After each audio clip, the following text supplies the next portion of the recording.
جب قرطبہ کی گلیوں میں نئی عمارتیں نظر آنے لگیں تو یہ صرف پتھر اور گارے کا کام نہیں تھا. آپ سمجھیں کہ یہ ایک نئی تہذیب، ایک نئی سوچ، ایک نئے دور کا جیسے آغاز تھا. جی بالکل. وزڈم ویوز چینل میں خوش آمدید. خوش آمدید. یہ ہماری سیریز الاندلس مسلم اسپین کی کہانی کی 70ویں قسط ہے، الحکم اول اور اندلس کی تعمیراتی عظمت. اور آج ہم بات کریں گے کہ کیسے اتنی مشکلات کے باوجود الاندلس کے شروع کے اموی حکمران الحکم اول نے تعمیرات کا وہ سلسلہ شروع کیا جس نے مسلم اسپین کا نقشہ ہی بدل دیا. اچھا، تو پہلے یہ بتائیں کہ الحکم اول تھے کون؟ مطلب ان کا پس منظر کیا تھا؟ جی، الحکم اول یہ عبد الرحمن اول کے پوتے تھے اور ہشام اول کے بیٹے. ان کی حکومت کا دورانیہ رہا 796 سے 822 عیسوی تک. ٹھیک، اور انہیں جو حکومت ملی نا وہ کافی انتشار کا شکار تھی. بربر قبائل کی بغاوتیں تھیں، پھر عرب گروہوں میں آپس کی کھینچا تانی تھی، اور شمال سے عیسائی ریاستوں کا دباؤ بھی تھا. تو استحکام تو بالکل نہیں تھا. تو پھر یہی سوال ذہن میں آتا ہے کہ ایسے غیر مستحکم حالات میں جب ساری توجہ تو ریاست بچانے پر ہونی چاہیے، الحکم اول نے آپ کہہ رہی ہیں تعمیرات اور شہری ترقی پر کیسے توجہ دی؟ یہ تو جیسے بقا سے آگے کی بات ہے. ہاں، یہ بہت اہم نکتہ ہے. دیکھیں، الحکم نے پہلے استحکام پر ہی کام کیا.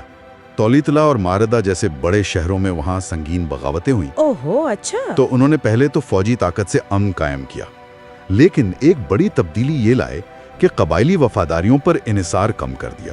یعنی جو پہلے ہوتا تھا؟ جی، اس کی جگہ انہوں نے حشم کا استعمال بڑھایا.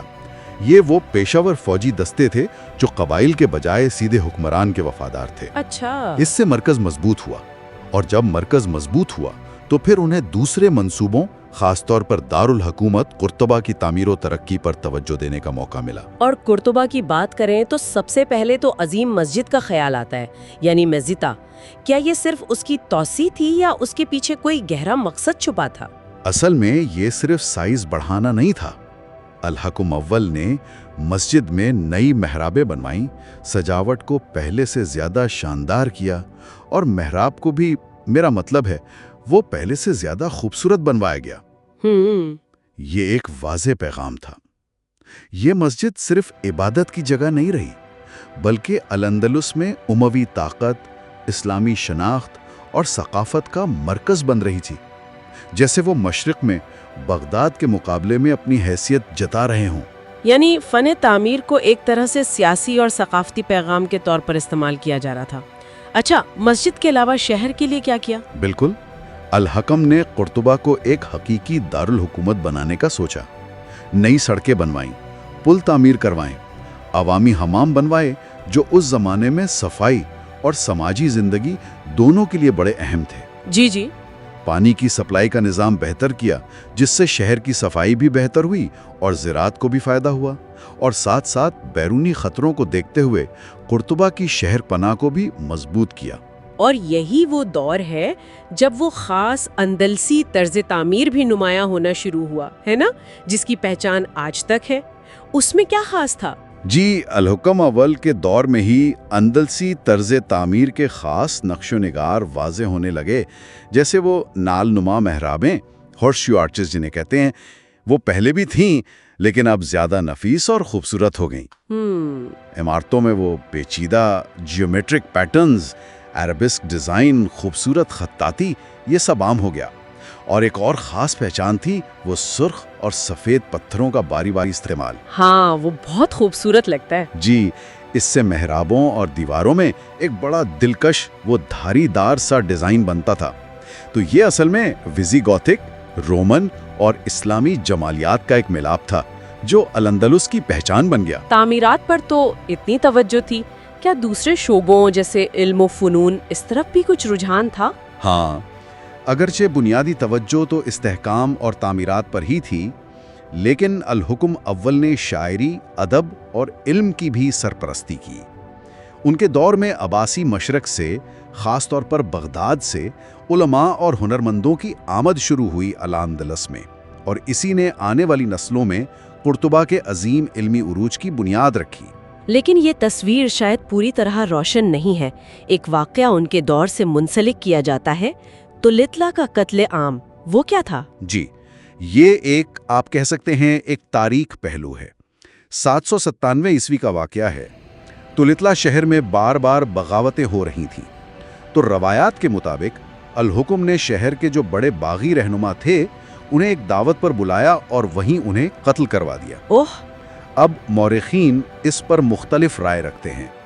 کچھ اسے ریاست بچانے کے لیے شاید ایک سخت مگر ضروری قدم سمجھتے ہیں، جبکہ دوسرے اسے ظلم اور بے رحمی قرار دیتے ہیں۔ تو یہ واقعہ اس دور میں طاقت قائم رکھنے کی جدوجہد اور امن کے لیے جو مشکل فیصلے کرنے پڑتے تھے اس کی عکاسی کرتا ہے۔ آپ وزڈم ویوز پر الاندلس کی تاریخ کا یہ اہم باب سن رہے ہیں۔ اگر یہ گفتگو آپ کو دلچسپ لگ رہی ہے تو ہمارے چینل کو ضرور سبسکرائب کریں۔ تو 822 عیسوی میں جب ان کی وفات ہوئی، الحکم اول ایک بہت مضبوط بنیاد رکھ چکے تھے۔ قرطبہ نہ صرف بڑا اور محفوظ ہو چکا تھا بلکہ پہلے سے کہیں زیادہ خوبصورت اور باوقار شہر تھا۔ عظیم مسجد اسلامی مغرب کی پہچان بن چکی تھی جی، اور اندلوسی طرز تعمیر بھی اپنی شناخت بنا چکا تھا۔ پھر ان کے جانشینوں نے، خاص طور پر عبد الرحمن دوم اور سوم نے، اسی بنیاد پر الاندلس کے سنہری دور کی عمارت کھڑی کی۔ تو خلاصہ یہ ہے کہ الحکم اول کی اہمیت صرف ایک حکمران کے طور پر نہیں بلکہ ایک ویژنری کے طور پر ہے، جس نے الاندلس کو جیسے صرف بچنے کی کوشش سے نکال کر تہذیب بنانے کے راستے پر ڈالا۔ بالکل درست کہا آپ نے۔ ان کا دور یہی دکھاتا ہے کہ فن تعمیر صرف عمارتیں کھڑی کرنا نہیں ہوتا، یہ آپ کے نظریات، آپ کی طاقت، آپ کی ثقافتی شناخت کو جسم دینے کا ذریعہ بھی ہے۔ الحکم اول نے انتشار کے درمیان مستقبل کی تعمیر کی، اور ان کے ویژن نے آنے والی صدیوں تک مسلم اسپین کے ثقافتی اور فکری منظرنامے کی سمت طے کی۔